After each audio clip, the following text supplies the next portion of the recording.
বাবার শেষ ইচ্ছাটাও আমি পূরণ করতে পারলাম না।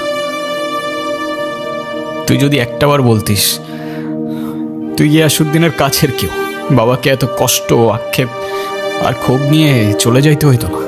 আমি তোর কষ্টটা ফিল করছি ভাই, কিন্তু হয়তো নসিবে এইটাই লেখা ছিল। বাবা গিয়াসুদ্দিনের কাছে কেন পাঠাইছিল জানিস? তোর জন্য। আমার জন্য? আজকে থেকে ঠিক 28 বছর আগে কালীশঙ্কর নরকের রাজা হয়ে এই ফজলপুরে শুরু করছিল ত্রাসের রাজত্ব।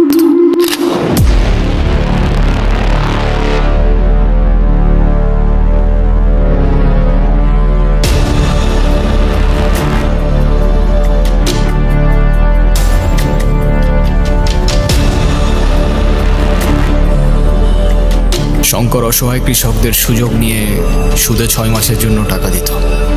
শুধু তাই নয়, এমনকি সাদা কাগজে টিপসইও নিয়ে রাখত, যাতে সময় মতো কেউ টাকা না দিলে জীবনের সাথে জমিটাও দখলে নিতে পারে।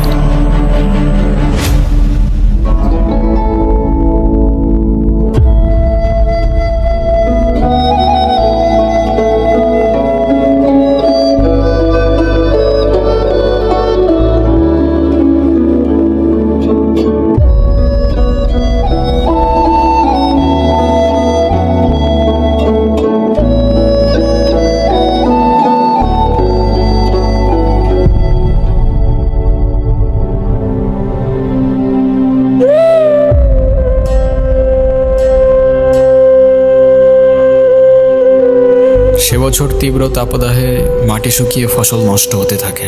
কৃষকের ওই অবস্থায় করার মতো কেবল 2টি পথই বাকি ছিল। 1, খোদার কাছে প্রার্থনা, আর 2, এবছরে তো বৃষ্টি হয়নি, তাই ফসলও ঘরে তুলতে পারিনি। আমাকে আর একটা বছর সময় দিন, সামনের বছরে সব সুদে আসলে দিয়ে দেব।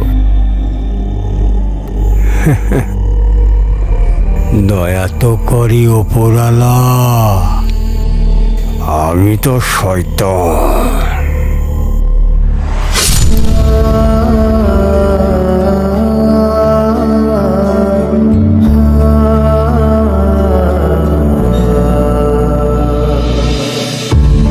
শূন্য হয়ে তোমায় ডাকি, দাও না সারা ও মাওলা। দুহাত তুলে তোমায় ডাকি, দাও না সারা ও মাওলা। ইচ্ছেগুলো কাচের দেয়া ভেঙে চুরে শেষ, জীবন যেন দুনিয়ার নরক, স্বপ্ন নিরুদ্দেশ।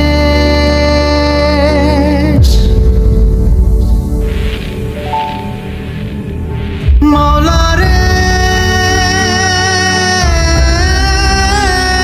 মাওলা রে, মাওলা রে, মাওলা রে। চাচা, শঙ্করের কাছ থেকে তো সুদে টাকা নিলে শেষে টাকা দিতে পারবে তো? মেয়েটা স্বামীর বাড়ি যৌতুকের জন্য পাঠা দিয়েছে। কালী শঙ্করের টাকাটা নিয়ে মেয়েটাকে আবার স্বামীর বাড়ি পাঠানো। ফসল তো লাগাছি, ওইটা বেশি কালী শঙ্করকে দিয়ে দেবো, বাকিটা আল্লাহর ইচ্ছা। কিন্তু আল্লাহর ইচ্ছেটা হয়তো অন্য কিছুই ছিল।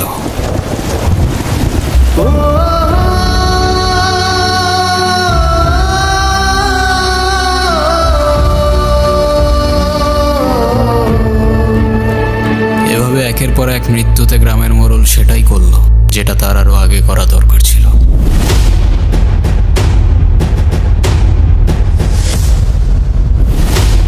কিন্তু কালীশঙ্কর ফিরে আসে। এভাবেই আগুন আর রক্তে ফজলপুর পরিণত হয় নরকে। আর গ্রামেই কোনো এক ঘাতক স্থানে বসে ডাকাতি আর খুনকেই নিজের নেশায় পরিণত করে। এর কয়েক বছর পরই তোর বাবা আসে এই ফজলপুরে।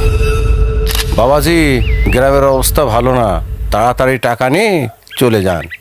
জি চাচা, এক বড় ভাইয়ের লগে দেখা করে চলে যান। আচ্ছা, আসসালামু আলাইকুম। ওয়ালাইকুম আসসালাম।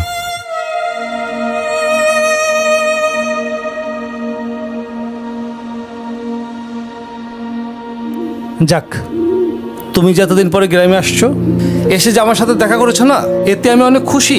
তা অবশ্য ঠিক কইছেন ভাইজান, বেশ অনেক বছর পর গ্রামে আইছি। হয়েছে কি, বউটা অনেক অসুস্থ, এর মধ্যে আমার অন্তঃসত্ত্বা।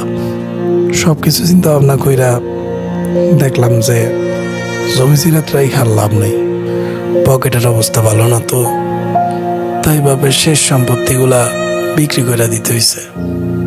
সবই তো বুঝলাম, এতগুলো টাকা, আর এখন যদি তুমি রওনা দাও, যেতে যেতে তো রাত হয়ে যাবে। আমি বলি কি, তুমি আজকে আমার এখানে থাকো, দুটো ডাল ভাত খাও, সকাল হলে তুমি চলে যেও। আর এখন এমনিতেই এই এলাকায় না ডাকাতের উপদ্রব অনেক বাড়ছে।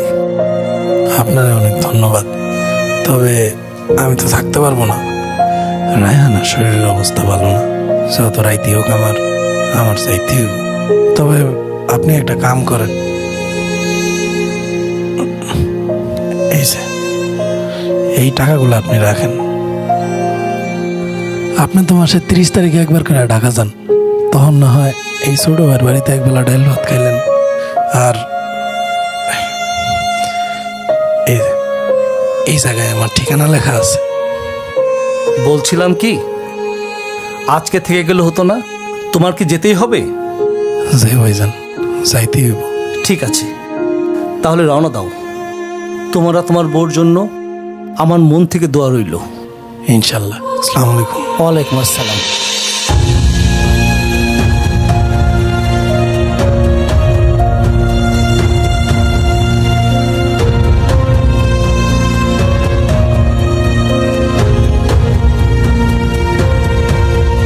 বাবা তোকে একটাবার সামনে থেকে দেখতে চাইছিল,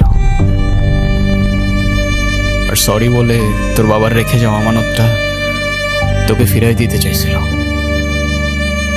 সেটা আর হইল না ভাই। বাবার হয়ে আমি তোকে সরি বলছি। জন্মের পর পরে আমি আমার পরিবারকে হারিয়েছি, না মাকে দেখেছি না বাপকে। যেই মানুষটা ছোট থেকে এত বড় করলো, সে ওই পৃথিবী থেকে চলে গেল।